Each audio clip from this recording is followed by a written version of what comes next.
کہ پیٹ کے بل سونا گناہ ہے, اللہ کی نافرمانی ہے. تو نبی داؤد میں حدیث ہے, ایک صحابی تھے اصحاب صفہ میں سے سیدنا قیس غفاری, وہ کہتے ہیں کہ میں مسجد نبی میں لیٹا ہوا تھا, پیٹ کے بل میرے سینے میں تکلیف تھی تو اس کی وجہ سے میں پیٹ کے بل لیٹا ہوا تھا. تو ایک شخص آیا اور اس نے میرے پاؤں پہ آ کے اپنے پاؤں سے ہلکی سی ٹھوکر ماری متوجہ کرنے کے لیے, اور کہا کہ پیٹ کے بل مت لیٹو, یہ اللہ کی نافرمانی ہے. تو وہ کہتے ہیں میں نے جب مڑ کے دیکھا تو وہ اللہ کے نبی علیہ السلام تھے. اس سے جو لیٹا ہوا شخص ہے اس کو اٹھانے کا طریقہ بھی پتہ چل گیا کہ آپ اس کے پاؤں پہ پاؤں, ویسے بھی کوئی سویا ہوا شخص زمین پہ سویا اور آپ آ کے, یہ نہیں ہے کہ اس کے پاؤں کو یوں ہلائیں گے, ٹھیک ہے, اس کو آپ پاؤں سے زور سے بھی نہیں مارنا, یہ نہ ہو کہ اکرام مسلم کر دے آپ کا اٹھتے, آرام سے اس کے پاؤں ہلائیں اور اس کو یوں اٹھائیں. اسی کو سپورٹیو ایک اور حدیث ہے, اس میں تو الفاظ ہے نافرمانی. سنن ابن ماجہ میں ایک حدیث ہے, حضرت ابو ذر غفاری کہتے ہیں کہ میں ایک دفعہ پیٹ کے بل لیٹا ہوا تھا, تو ایک شخص آیا اور اس نے اپنے پاؤں سے میرے پاؤں پہ ہلکی سی ٹھوکر لگائی اور مجھے کہا کہ اٹھ جاؤ, یہ جہنمیوں کا طریقہ ہے. تو کہتے ہیں میں نے پلٹ کے دیکھا تو وہ اللہ کے نبی علیہ السلام تھے. تو ان دونوں حدیث سے پتہ چلا کہ یہ جہنمیوں کا طریقہ بھی ہے اور گناہ بھی ہے. جہنمیوں کا طریقہ اس اعتبار سے بھی ہے کہ انہیں اوندا منہ کر کے جہنم میں ڈالا جائے گا, اس اعتبار سے بھی ہے کہ جہنمیوں کو جب یعنی جہنم میں مار پیٹ کی جائے گی, تو جس میں یہاں پہ بھی آپ دیکھتے ہیں نا کہ تھانے میں بھی الٹا لٹا کے پیٹ کے بل ان کی پٹائی کرتے ہیں, تو جہنمیوں کو بھی الٹا پیٹ کے بل لٹا کے ان کی پٹائی کی جائے گی. والعیاذ باللہ تعالی. اللهم لا تجعلنا منهم اللهم اجرنا من النار اللهم انی اعوذ بک من عذاب جہنم, آمین. تو اس اعتبار سے اسے جہنمیوں کا بھی طریقہ کہا گیا, اور اللہ کی نافرمانی تو بہرحال اس کے اندر ہے ہی ہے. باقی کئی ایک چیزیں ہیں جن کے اوپر ریسٹرکشن ہے شریعت میں. اس حوالے سے ایک اور سوال بھی پوچھا جاتا ہے, وہ کہتے ہیں صحیح مسلم میں ایک حدیث ہے کہ نبی علیہ السلام نے کہا کہ کوئی شخص زمین پہ ایسا چت نہ لیٹے کہ اس نے ایک ٹانگ کے اوپر دوسری ٹانگ رکھی ہوئی ہو. حالانکہ ہم میں سے اکثر لوگ ایسے لیٹ جاتے ہیں کہ سیدھا لیٹے اور ٹانگ پہ ٹانگ رکھی, ریلیکس ہو جاتا ہے نا بندہ تھوڑا سا. تو مسلم شریف میں حدیث ہے کہ اس طرح لیٹنے سے نبی علیہ السلام نے منع فرمایا.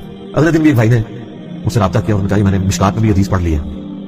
تو پھر میں نے ان کو بتایا یہ حدیث جو ہے یہ منسوخ ہے یا کسی اسپیسیفک کنڈیشن کے لیے, کیونکہ بخاری اور مسلم دونوں میں حدیث ہے کہ نبی صلی اللہ علیہ وآلہ وسلم وہ ایک صحابی کہتے ہیں میں نے اس حال میں لیٹے ہوئے دیکھا کہ آپ علیہ السلام نے چت لیٹے ہوئے تھے اور اپنی دائیں ٹانگ اپنی بائیں ٹانگ کے اوپر یوں رکھی ہوئی تھی. اچھا, امام مسلم نے بڑی پیاری ترتیب لگائی ہے.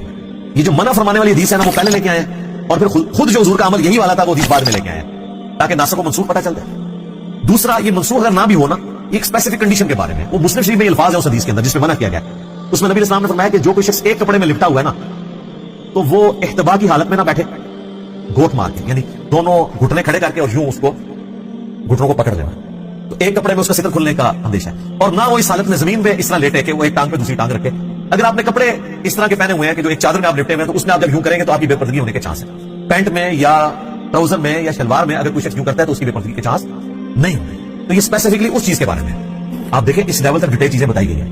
تو نبی داؤد میں حدیث ہے, نبی علیہ السلام نے فرمایا اگر تم میں سے کوئی کسی سایہ دار چیز کے نیچے بیٹھا ہے نا اور تھوڑی دیر بعد وہاں پہ دھوپ آ رہی ہے تو وہاں سے اٹھ جاؤ, آدھی دھوپ اور آدھے چھاؤں میں مت بیٹھو. سائنٹیفکلی بھی یہ چیز ہے, وہ ایک تھرمل ڈیفرنس تو ٹیمپریچر کا کریٹ ہو جائے گا, یا مکمل دھوپ میں آگے بیٹھو یا مکمل چھاؤں میں بیٹھو, درمیان میں رہو. اسی طریقے سے مدعو میں حدیث ہے کہ کوئی شخص کسی ایسی چھت کے اوپر نہ سوئے جس کے گرد پردے نہ لگے ہوں. رات کو بندہ نیند میں اٹھے تو گر سکتا ہے. بعض لوگوں کو سوتے ہوئے چلنے کی بھی عادت ہوتی ہے, سوتے ہوئے چلنے کی عادت نہ بھی ہو. بعض اوقات ہمارے ساتھ عام حالت میں بھی ہوتا ہے کہ ہم جب صبح اٹھتے ہیں کئی بار پوری یعنی وہ بوٹ نہیں ہوا ہوتا دماغ, آپ کو اپنے گھر میں بھی نہیں پتا چلتا میں کون سے کمرے میں آ رہا ہوں, تو کسی اور طرف چلا جاتا ہے. اور کئی لوگ سیڑھیوں سے اپنی گر گئے ہیں, گئے باتھ روم تھے لیکن وہ دوسرے راستے پہ سیڑھیوں سے نیچے جا کے گر گئے, نہیں پتا چلا, ہو جاتا ہے ایسے. تو نبی صلی اللہ علیہ وسلم میں ایسے آپ نے چھت پہ بھی نہیں سونا جس کے گرد پردہ نہ ہو, تاکہ اگر کوئی ایسا معاملہ ہو جائے تو پھر اپنے آپ کو ملامت کرنے کے بعد. بخاری مسلم میں ایک حدیث ہے, نبی صلی اللہ علیہ وسلم نے فرمایا کہ کوئی شخص رات کو اپنے گھر میں اس حال میں نہ سوئے کہ اس کا کوئی جو ہے وہ دیا وغیرہ بتی جل رہی ہو اس کو بجھا کے سوئے. آگ انسان کی دشمن ہے, کیونکہ شیطان بھی آگ سے بنا ہے, وہ انسان کا دشمن ہے. اور اسی حدیث میں موجود ہے کہ مدینہ شریف میں ایک گھر تھا جو رات کو یہ دیا جلاتے ہوئے ہو گئے, تو رات کے وقت کیوں آیا تو وہ بتی کو لے گیا اپنے ساتھ, تو پورے گھر کو آگ لگ گئی. کیونکہ وہ تیل ہوتا تھا, مٹی کا تیل تو ہوتا نہیں تھا, وہ تو چوہا تو ظاہر پیے تو مر جائے. اس زمانے میں تو کھانے والا تیل ہی جلانے کے لیے بھی استعمال ہوتا تھا. امیر لوگ زیتون استعمال کرتے تھے, غریب لوگ اور تیل استعمال کر لیتے تھے. وہ تیل بیک وقت کھانے کے لیے ہڈیا میں بھی استعمال ہوتا تھا اور آگ جلانے کے لیے بھی. تیل تو بعد میں دریافت ہوا ہے, پہلے صرف مٹی اور زمین کا پیٹرول تو نہیں تھا نا, ٹھیک ہے. یہ تو اللہ نے دنیا پر ایفرٹ رکھی ہے, ورنہ کسی بزرگ نے جب نگاہ مارتے تھے ساتوں زمینیں کراس کرتی تھی تو تیل بھی کراس نہ ہوتا. یہ تو سر ایڈون نے پنسلوینیا میں تیل کا کنواں جو ہے 18ویں صدی کے اندر آ کے, بلکہ 1800 کچھ کے اندر آ کے دریافت کیا ہے, وہ بھی حساسی طور پہ. وہ تیل کا پہلا کنواں ابھی بھی موجود ہے 19ویں میں آ کے, آپ سمجھ لیں 1800 کچھ کے اندر. تو وہ یہ تیل ڈفرنٹ ہے جو آج کل ہم لالٹین میں کبھی استعمال کر لیں یا کوئی پلانے کے لیے. تو نبی السلام نے وہ بھی منع فرما دیا, اور آج بھی آپ دیکھ لیں اس کی ماڈرن فارم. آئے دن سردیوں میں ہر دفعہ ٹی وی پہ خبریں آتی ہیں کہ وہ گیس کا ہیٹر چلتے ہوئے چھوڑ دیا, پیچھے سے گیس چلی گئی, جب وہ واپس آئی تو ظاہر ہے بہت مہنگے ہیٹر ہوتے ہیں جو آٹومیٹکلی آف ہوتے ہیں, گیس آئی بندے مار کے. اور کئی جگہ تو دم گھٹنے سے مر جاتے ہیں کہ وہ انگیٹھی جلائی ہوئی ہوتی ہے, وہاں پہ آکسیجن اتنی ختم ہو جاتی ہے کہ رات کو سوئے بھی سو جاتے ہیں. تو اس اعتبار سے یعنی ہمیں شریعت میں پابندیاں بتائی گئی ہیں.